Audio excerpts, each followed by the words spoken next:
We have multiple Islanders updates to discuss on this episode of Islanders Digest, and this changes everything as this team goes into an offseason where change really is the focus for the New York Islanders after an underwhelming season. We're going to break it all down on this episode of Islanders Digest, but before we get into that, be sure to subscribe to the channel, be one of our first 100 subscribers. If you're an Islander fan and you want more Islanders content like this, be sure to subscribe to the channel.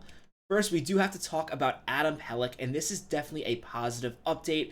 After Adam Pelech was injured last game, getting a check to the head, it is really good to see him come back. Adam Pelech is a player who has concussion problems. He did go through concussion protocol and he couldn't come back into the game, but he is back. Carter did get suspended for 2 games for that hit. Some Islander fans did want more. It would have been nice to see him get a longer suspension, especially after players like Siplikov did get longer suspensions for hits that were not as bad, but at least he did get suspended. And Pelech coming back healthy here is really important. I know some fans are going to be a little frustrated with Pelech playing after he got hit in the head the other day. They're going to say, why play Pelech in game 81 in a season where this doesn't matter? Adam Pelech playing this game doesn't really matter. All it can really do is hurt the Islanders' chances of getting a better draft pick. And I said that it does matter because Adam Pelech next season, going into the offseason, no longer has full trade protection. His no trade clause goes to a modified 16 no trade clause. And if he didn't play another game this season, it would definitely be more difficult for the Islanders to move Adam Pelech. Looking at that contract, looking at Lou Lamoriello's comments about how he wants to make this team younger and there needs to be change coming. We've already talked about how players like Pageau and Lee could potentially be moved on the forward group to kind of change this group up.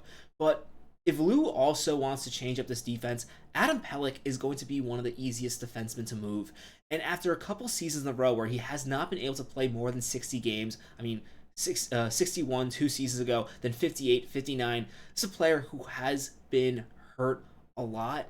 And another head injury where he didn't finish the season would definitely add more questions to teams and would definitely hurt Adam Pelech's value because I do think there is a significant chance Adam Pelech does get moved this offseason. Let me know in the comments what you think about that.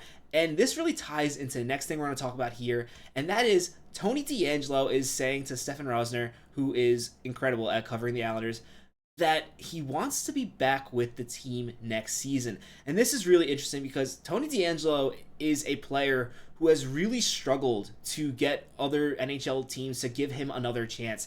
This is a player who has had a lot of trouble in locker rooms in the past, but I will say notably, he didn't have any issues in Carolina. Everything that they said about Tony Deangelo was very positive. I think they more moved on from him because they have such an incredible defense. And as a result, after Carolina moved on from him this offseason, he could not find an NHL team to sign with. He went to the KHL before the Islanders got injured and gave him a shot. And so far, it has looked good for the Islanders. So Tony Deangelo being interested in signing a contract, we know based on the way that he has not missed a game since he got acquired, Lou Lamoriello definitely likes this player. And if Lou Lamoriello is going to be calling the shots, there's a good chance that Tony Deangelo comes back. Perhaps signing Tony Deangelo makes it more easy for the Islanders to trade Pelech. A player, by the way, I know fans, we didn't mention before, I know fans have been really frustrated with Adam Pelech's play this year. If you do trade Adam Pelech, you're going to get an absolute haul. Look at the Carlo trade to the Toronto Maple Leafs. I would honestly expect a little bit more for a player of Adam Pelech's, just the way he plays defense. Players like Adam Pelech are very rare, and I know he is injury prone. He's still going to command a lot. That means that we do need to talk here about whether or not it makes sense to keep Tony Deangelo.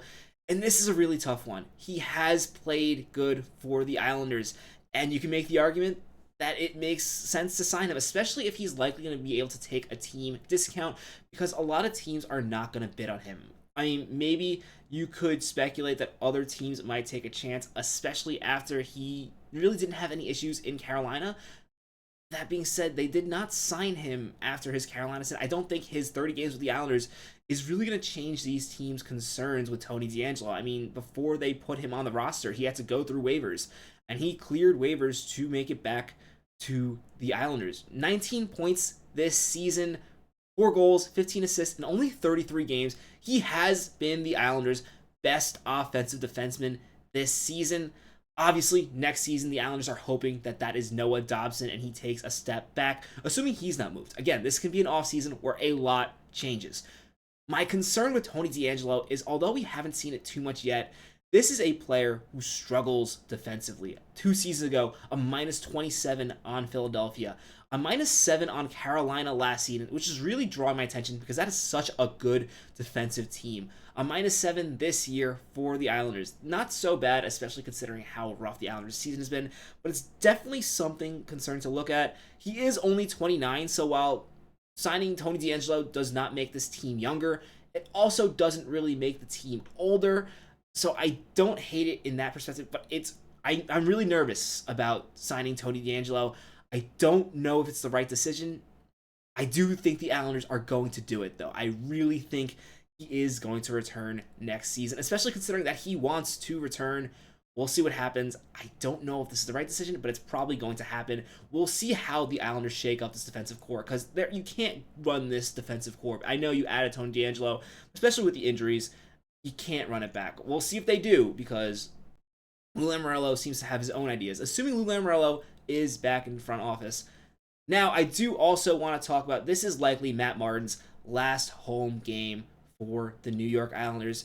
Paul Mary has given him his A to really honor Matt Martin in what's been an incredible Islanders career. It's been a really rough season for Matt Martin this season. He's no longer the player he once was. I mean, he's still hitting, but he's no longer hitting with that same power, and the rest of his game has kind of fallen off. That being said, Matt Martin has meant so much to this Islanders organization, and it's going to be sad seeing Matt Martin play his final game at UBS in front of these Islander fans who adore Matt Martin. I mean, you look in the seats for an Islanders game, and I don't think there are any fourth liners in the league where more fans have their jersey than Matt Martin's 17. Fans absolutely love Matt Martin. I've loved Matt Martin. And he's also so good for the community. The Islanders actually nominated him as this year's King Clancy nominee for the Islanders. Rightfully so. I mean, he does so much for the community. And he said, I've been so proud to wear this jersey, to be a part of this team and community. And if this is the end for Matt Martin, which it likely is, especially the way he's played this season, it's going to be sad. I mean, he was crying. A lot of fans are likely going to be crying watching him play his last game, and I hope the Islanders do a good job of honoring him.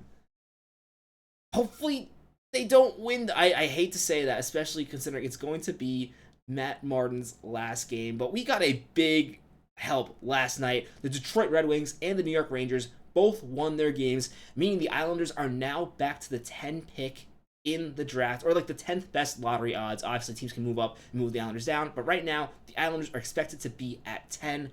And drafting 10 is a lot better than drafting 13. All the Islanders have to do to keep this spot is lose. They can no longer drop any lower in the draft position, but they can climb to as high as 13 if they pass the Rangers, Red Wings, and Columbus Blue Jackets. The way the Rangers have been playing this season, if the Islanders win this game, it is likely they will have the 11 pick and the Rangers will have the 10 pick, because I do not expect them to win against the Lightning. Detroit has 2 more games, so even a win tonight, you likely can still keep the pick ahead of Detroit. And then the Islanders' last game of the season is against the Columbus Blue Jackets. I don't like to root against the Islanders. I'm a big Islanders fan. I'm making these videos. But a 10 pick would go a really long way towards keeping the Islanders competitive in the future and really preventing a massive rebuild, as the Islanders do need younger talent, and you have a lot better chance of a star falling to you at 10 than at 13, because it doesn't seem like a lot, but that's a star where it's going to have to pass through 3 different teams to get to you. So hopefully the Islanders can hold on to this 10 pick. Let me know what you think about all this. Do you think the Islanders should sign Tony Deangelo? Are you rooting for the Islanders to lose tonight? And what are your thoughts on this likely being Matt Martin's game? Final game. I'd love to know your thoughts in the comments below. As always, if you haven't already, please be sure to subscribe to the channel. I'm Patrick Nilan. This is Islanders Digest. Let's go Islanders.